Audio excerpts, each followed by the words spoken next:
Hi friends, today I want to teach you how to paint these really loose florals, just some dark notes as well as some light fluffies. So I'm just going to get right into it. Today I'm using a US art supply, I think it is, US art supply sketchbook. It is a pulp paper, but we're using it. We're doing our sketchbook fun today. And I'm using my Paulina Bright brushes. They're linked in my profile if you're interested in checking them out. They're beautiful and so fun.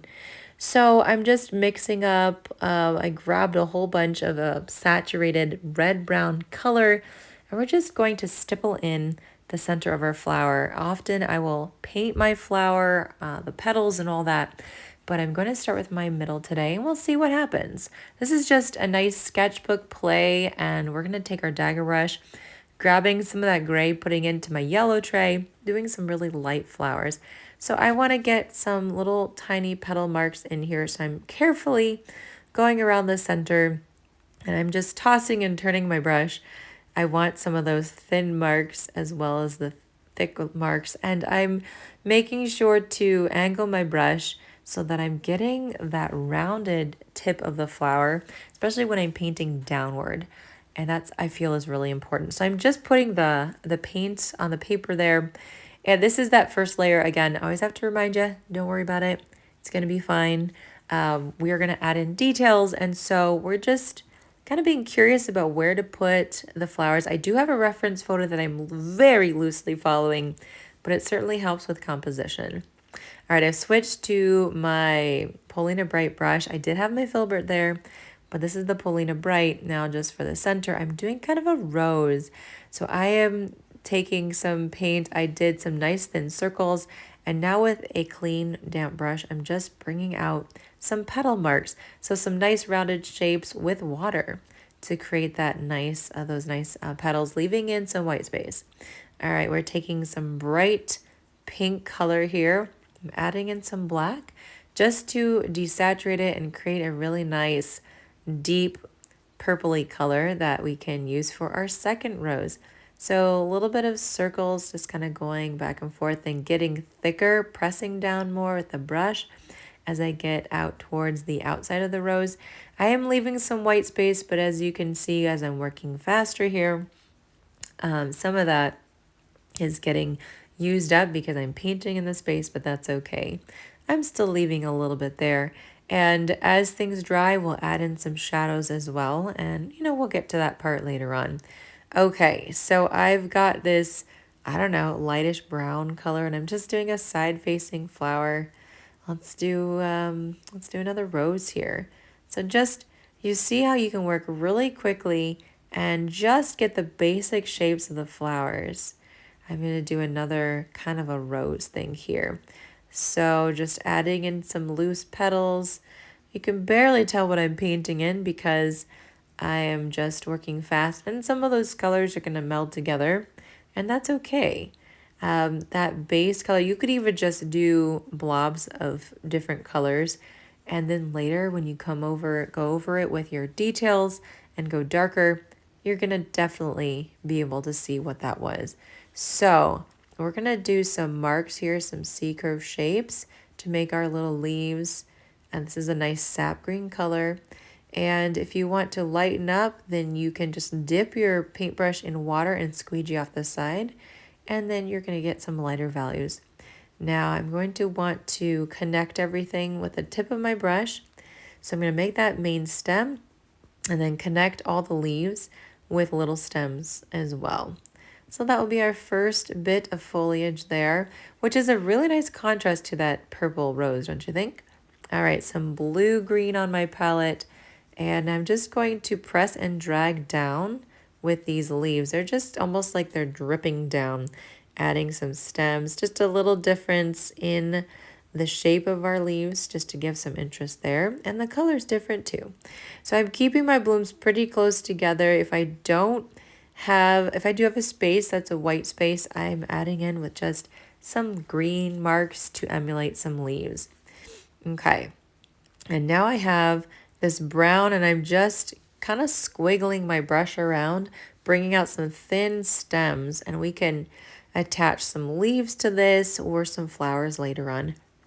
Just something unique. I want to change up my foliage, my greenery, the pieces that are going to fill up the space. The fillers, that's the word.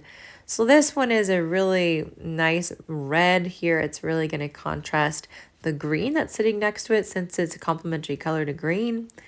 And like I said, I am following my reference photo, just adding in also some stems here before we move forward. But if you were to look at this and look at the reference, you wouldn't recognize it. It's just really giving me a simple way to know kind of where to place those flower shapes and, not feel like you're lost because you're just having to make it up in your brain, which is no fun. So I'm following loosely the shapes of the flowers and the leaves and the placement, the colors a little bit as well, but everything is pretty unique.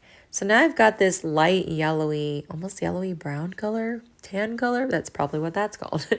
And let's do like a little side facing. I've got my filbert brush back out again.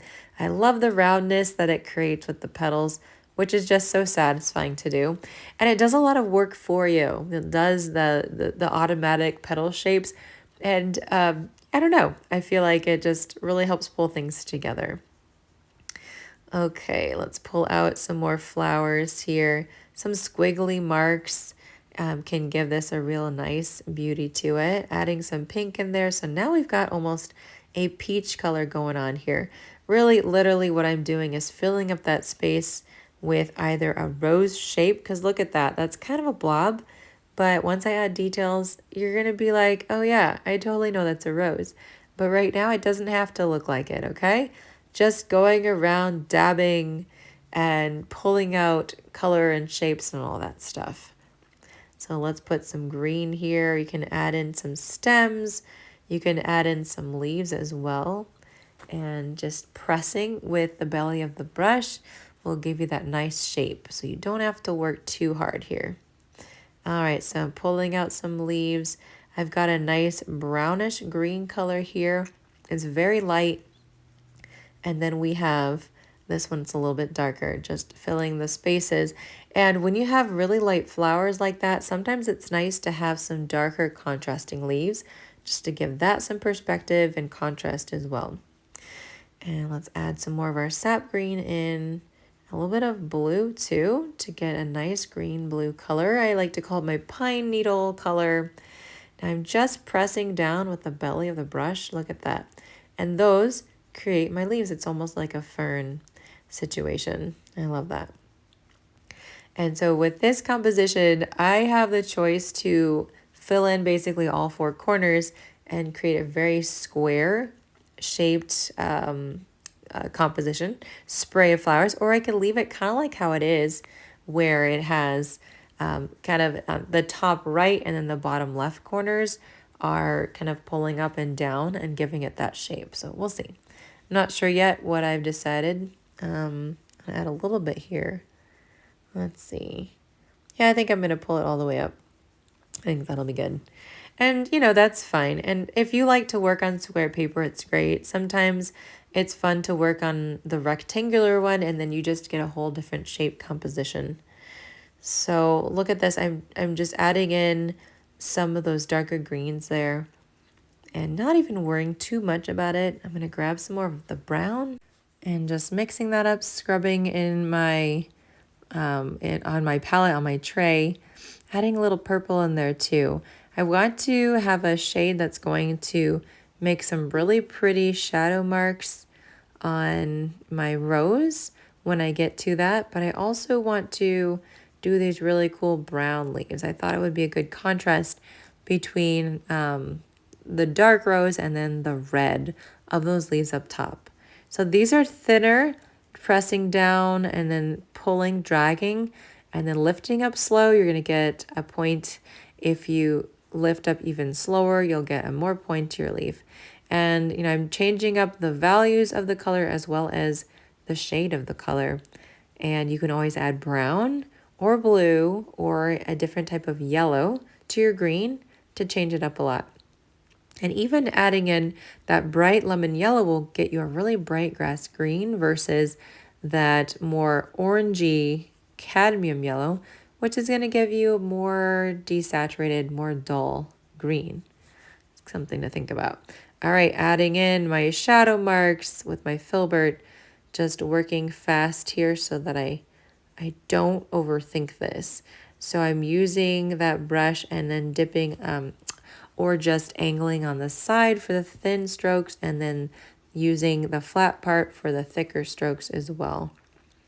And just making sure that we have some distinctive petals because that first layer of color really just kind of washed together because there was so much water on the palette or on the page, which is fine to do. And then you have to go back in and add in your details. So here we go, a really dark purple. And I'm just adding in some curves, some thicker and some thinner. And this is going to be the shadow parts of our rose and really make it distinctive and stand out. So a clean, damp brush will help you to spread out some of those marks so they're not so harsh. And yeah. All right, let's do the same type of thing with this rose, a nice pink color. And you could just do some blobs or you can do some lines. I tend to like a more diffused look. You know, when it comes to the rose, I don't want it to have so many, you know, really distinctive seeker shapes because I feel like it just doesn't look very real. All right, a nice purpley color for these really light, almost white flowers. And I'm just scrubbing on some color, just adding a little bit of contrast. And, you know, we have this nice peachy color here for a rose. So just pressing down in some places. I mean, that's really all I can say. Pressing down with the belly for some thicker strokes, and then sometimes just adding some really thin ones. And I believe that that's going to create the most beautiful contrast. So the white of the rose, you know, we hardly reserved any of that. Most of it just got painted over. But it doesn't matter. If you have that light shade underneath, then when you do that contrast and the shadows on top, you know, you're going to see a beautiful rose emerge. And so, yes, this one here, I sometimes like roses that are very angular. And I haven't found a way to paint them in a way that I like, but I see other people do it and I'm impressed by that. And you can use like a dagger brush or you can even use a flat wash brush to get those shapes. So anyway, something to shoot for, to keep trying. I hope you guys are enjoying this video. I should have asked before, but you know, as we're painting in darker shadow sides of our leaves, if you like the video, please hit the like button and subscribe to my channel so you don't miss out on my videos. And then check out my Patreon link below for a 7-day free trial to my bonus content.